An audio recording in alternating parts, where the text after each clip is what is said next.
This is gonna be a very tough review.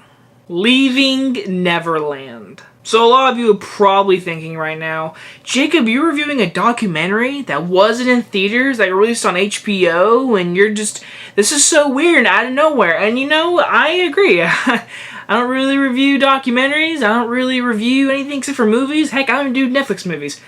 But when there's so much talk around a certain thing, and it's a film of some kind, I watch it, and I usually don't review it because it could be controversial. But I have to talk about this. I have to talk about Leaving Neverland. It is something, it sticks with you. Alright, so basic storyline, it's not really a storyline. It is a documentary about Michael Jackson, okay? It is about all the sexual allegations, about what he did, or did he do. A lot of rumors. Me growing up, that was a joke people made. Like, oh, Michael Jackson, he touched little boys, and yeah. Because, you know, every time he was, like, on stage singing and everything, doing concerts, he had little boys around him.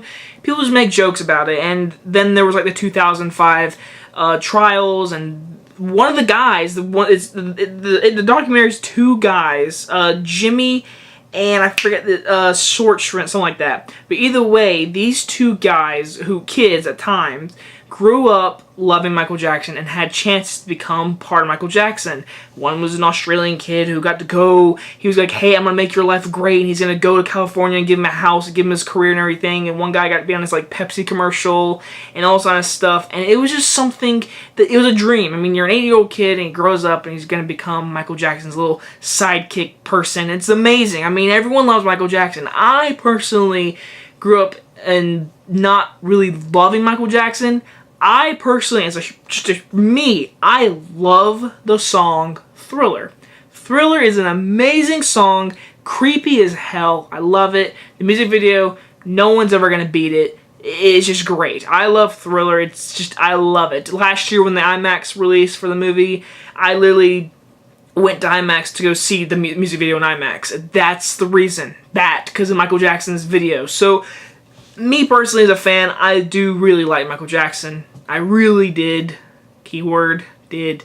So I went to this documentary hearing a lot of things coming out of Sundance and everything. So I was like, okay, it's going to get released somehow. I got to see it. And HBO was like, hey, we're releasing it. 2-night event, 2 parts. Then there's an interview with Oprah Winfrey with the 2 kids, or guys, old adults now. And so the documentary, it's 2 parts. Both of them are 2 hours long. It's a 4-hour documentary in total. And it's long, I'll say that. And I will say this as just a documentary, it's freaking great. I mean, it's really just well directed, it's well edited. Editing is the most important part in documentaries, and this documentary had a great editing, I have to admit. Cinematography was great, the footage they got to use, and the pictures, and it was a fantastic making of the documentary, hands down. If I had to get any criticism for the documentary, it's very one-sided, and I know it's very, very first point of view from these 2 guys, and they don't know each other either. Well, they probably did, but they didn't know they were both being interviewed for a certain thing, and being connected, and how similar their stories are, especially what Michael Jackson did and everything. So, really talking about the interview, the whole story of each of them, and both of them listen to their stories, it is just haunting.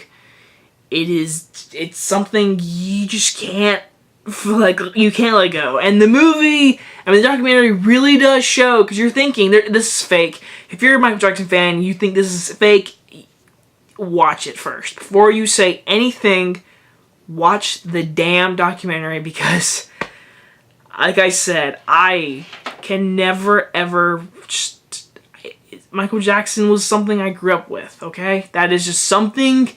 I grew up with him and his music, and I always liked his dance moves. I love the moonwalk, and watching this documentary, it is something to talk about, because, the stories they tell and how descriptive, and there's sound. There's sound in this movie of him talking to them, and like pictures and video, and just, again, sound clips, and just there's so much to prove that it's not fake. This is real. he did it.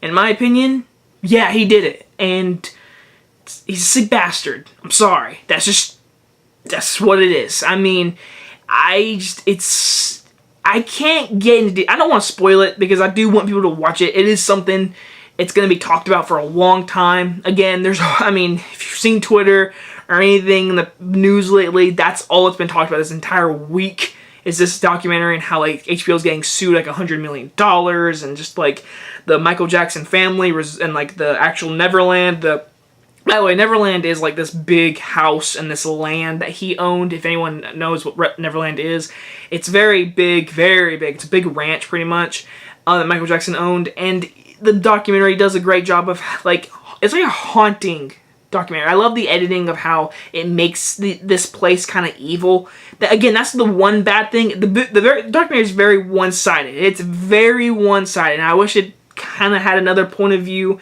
and I wish it would kind of, like, backfire in its own storyline and everything, just have a different point of view, just for audience to, like, relate to something and maybe have their own opinion, and this movie could give that to you. The documentary really didn't do that for me, even though me watching the damn thing, I mean, the stories they tell, I mean, it keeps you up at night. It's haunting. It's so haunting, and it's just, it happened. It happened, guys. For me personally, it happened. So this documentary, like I said, 4 hours long. It's on HBO. It's something to watch. And if you're a Michael Jackson fan, I do recommend it. Just to get your own opinion, to state your opinion. What do you think about this documentary? But like I said, it is just haunting. And the stories these two guys tell, I wish I knew their names. I'm so bad with names. It's like Jimmy and, like, Shorts or something like that. And, like, the stuff that he did to him. He basically told him, don't ever trust your family. Don't go to school. School's stupid. Nothing good happens to school.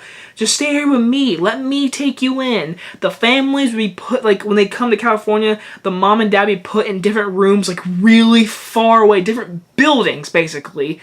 And Michael Jackson would let the boy sleep in the same bed with Michael Jackson. First off, how the fuck would the parents allow this? That's just me watching it. I was like, why would the parents allow this? Are you kidding me? I don't care if you're Michael Jackson. I don't care if you're Jesus.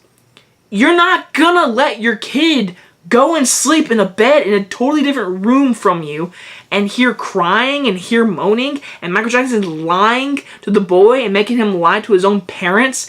Like, as a parent from this documentary, I can understand why the kid won't even talk to his mom anymore. He tells that he doesn't even talk to his mom anymore. I can understand why. I mean, gosh, the mom, basically stupid. She let it happen, basically. But overall, I mean, it is just a haunting documentary. It's very descriptive too. If you're especially with, like, not good with sexual stuff and all that stuff, they do get detailed and talk about certain things, especially, like, in a movie theater room. There's a certain room they would go in, and Michael Jackson and the kid would do stuff, and he'd pretty much have sex with him, and, like, make him do stuff, pull his pants down, masturbate on him, and disgusting things. And it's disgusting. And just one more thing, I am, not to give you a huge update, but I am doing I'm doing a short film, and I had it related to the song Thriller, and I'm no longer going to put that song Thriller in the short film because I personally just can't handle anything to do with Michael Jackson anymore. I tried listening to the Thriller song. It's hard to listen to without thinking of the stuff he did, but I will say the music video is still great and how it's creepy and everything. But overall, Finding Neverland is something you guys should try out. If you don't want to, understand, but if you're a Michael Jackson fan, you got to. You just got to. It is something to see, and it is very long. It's a very, very, very long documentary, and sorry for the most low, this review, it just feels so icky doing, but I just gotta talk about it. I just gotta talk to a camera and tell you guys how I feel about this documentary, because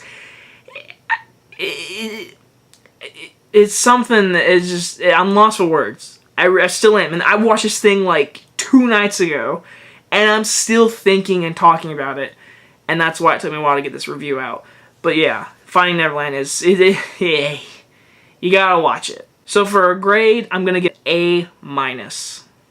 Don't know really why I gave it a grade, but I just feel like, you know, I always do reviews, so I might as well give it a grade. But again, as a documentary, it's very one-sided, so that's my biggest issue, and very long, but I was never really bored, because I was like, it's disgusting, it's disturbing, but I gotta keep watching till the end.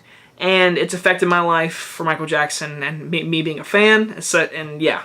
So, great job, documentary. You ruined my life for a week, but that's what happens when you watch a good documentary. It sticks with you. Anyway, guys, if you guys enjoyed this review, leave a comment down below. Tell me your opinion. What do you guys think? If you watched it, what's your opinion on it? I want to know.